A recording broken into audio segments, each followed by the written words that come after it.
The trial of Kyle Rittenhouse is the first major high-profile case to reach a verdict since former Minneapolis police officer Derek Chauvin was convicted of murdering George Floyd 7 months ago.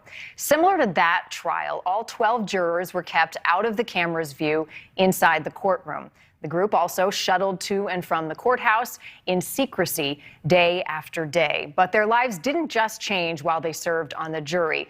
They returned home tonight following a decision that has divided many communities across the nation. So what happens once this trial is over and their names are released to the public for the world to see, and many wondering what was on their mind?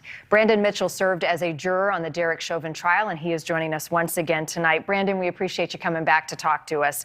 Much has been made of Kyle Rittenhouse taking the stand in this case. Ultimately, it appears to have helped him in the end. As a juror on the Chauvin trial, did you and other jury members want to hear from Derek Chauvin? Would that have impacted your decision ultimately?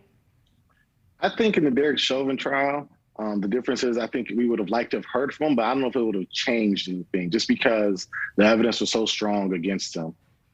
Did you at any point in that trial think he may take the stand? Yeah, I actually did. I thought it was a for sure thing. I thought he was for sure going to take the stand. I thought we would hear from him and hear his thoughts about, what he was thinking about during the incident.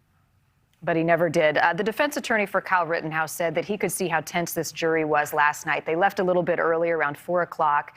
Talk about the pressure of a jury in those final hours and the responsibility in the deliberation. The deliberation is clearly the most important part, but I actually think the pressure starts to get relieved as you get closer to a decision for the jury, just because once you come to that decision, you understand your life possibly could go back to a sense of normalcy. So I think they were excited to actually come to a conclusion and finally be able to go home and not have to think about the case so much. And in these high-profile cases, you told me the last time we talked, you focus on the facts and what is before you. You know the job and the responsibility that you have, but you also know the pressure outside of that courtroom in the world at large and how many people are on both sides of so many of these cases. How much does that get discussed when you're deliberating? It doesn't get discussed at all in deliberation. Deliberations is pretty much straightforward, where people are having the discussions that they should have about the evidence that they like to see and different discussions that they want to have in terms of what they want to say to get their point across. The pressure wouldn't be talked about until after that, when they're finally going out into the public, back as a regular individual, not as a jury member, because they've already came to a verdict.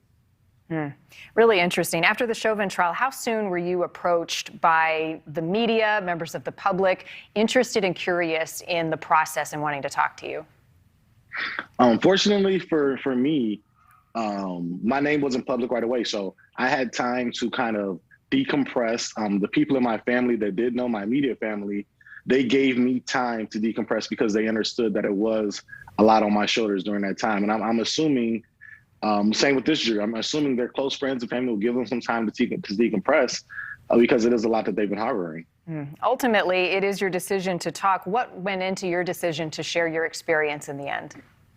Yeah, so for me, I decided to talk just because I wanted to spread awareness and to encourage more people to be open to being on a jury, to not try to avoid it, to not try to get out of jury duty, but to embrace it and understand that it's a duty and it's a right and it's something that they should be proud to be on, or something that they should be proud to do. Have you encountered anyone, Brandon, after the Chauvin trial that disagreed with the ultimate verdict and gave you a difficult time about it? Absolutely. I absolutely have encountered people like that, especially through social media. I mean, you get people that will message you, through your Facebook, your Twitter, or whatever, and they'll share their thoughts as to why they felt like the verdict was wrong. But however, the justice system is here for a reason, and that's why there's a jury panel there for a reason. And I think it's important to respect it. What advice would you give to the jurors on the Rittenhouse trial?